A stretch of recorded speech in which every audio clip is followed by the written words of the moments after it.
বাসার কামের মাইয়ার বয়ফ্রেন্ডের লগে মালিকের মাইয়ার বিয়ে হয়েছে। এমন একটা পোলারে বিয়ে করলেন যে কিনা আমার প্রেমের প্রস্তাব দিছিল, আমার লাগে পিরিয়ড করতে চাইছিল। বকুল, তোকে আমি না করেছি না এইসব টপিক নিয়ে কথা বলতে? বলতে তো চাই না ম্যাডাম, কিন্তু যেই পোলার লগে আপনার বাড়ির কামের মাইয়ার বিয়ে হওয়ার কথা ছিল সেই পোলার লগে আপনি বিয়ে করে নিলেন, কষ্ট তো লাগবেই ম্যাডাম।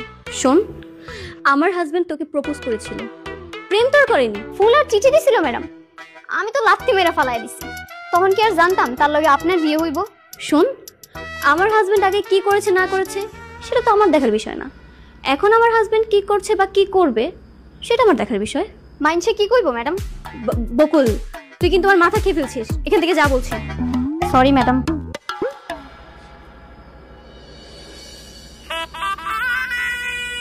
যে বাসর আমার লগে করার কথা ছিল সে বাসর করতেছেন ম্যাডামের লগে।